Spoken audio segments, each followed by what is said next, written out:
I fear sometimes as Christians, we're guilty of going to the refrigerator and opening the door and saying, "There's not, I don't see anything there." And Jesus is standing there screaming, "I am the bread of life."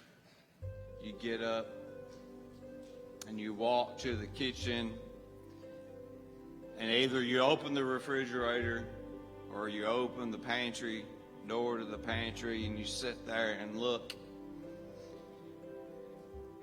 And you look and you see all the boxes or bottles of things that are in there.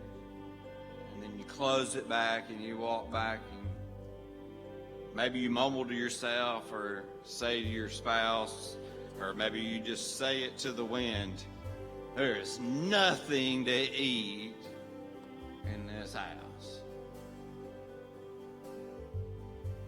And what we're really saying is, I don't know what I want. Basically, I'm bored, but I sure would like to have something pop out that was nice and usually sweet, and that I could eat and indulge myself.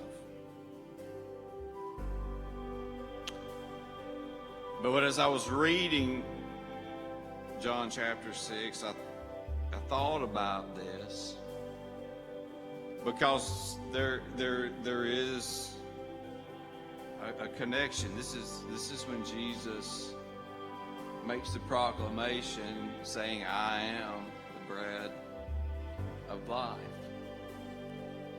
You see, when you get up and you go into the kitchen and you're looking for something to eat, typically it is because, you're bored. Yeah, maybe you do want a little snack, but when you leave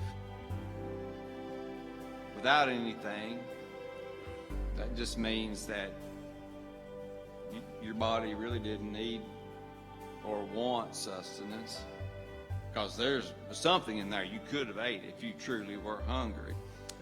And in verse 26, after asking the question, when did you get here, Jesus says, "I tell you the truth, you are looking for me not because you saw miraculous signs, but because you ate the loaves and had your fill." This is right after Jesus had did a miracle and fed the thousands, and then he has to leave to get away from the crowd, and he says, you're not looking for me, you're looking for a meal. You're going to the kitchen and opening the pantry. That's what you're doing. When they ask him, then they ask him, "What must we do to do the works God requires?" And that's a question that man asks even today.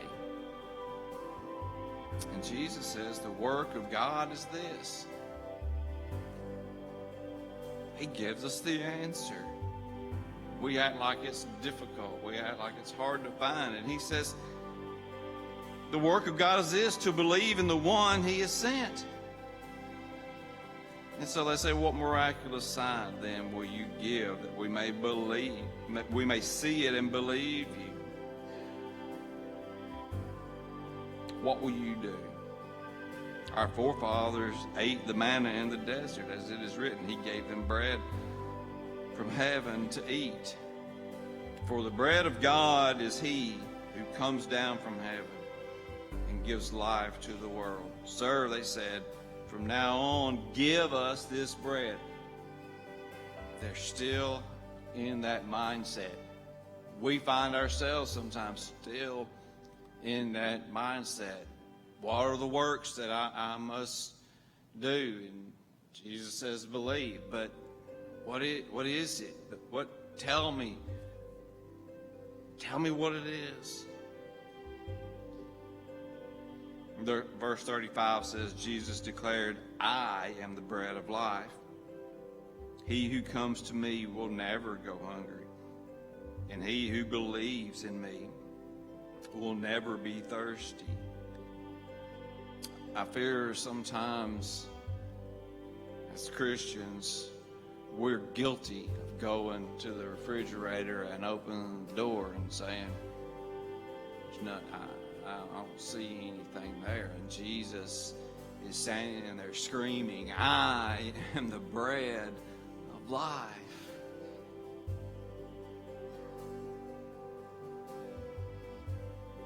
We're looking for something fanciful and sweet and exciting, or whatever it is that might tickle our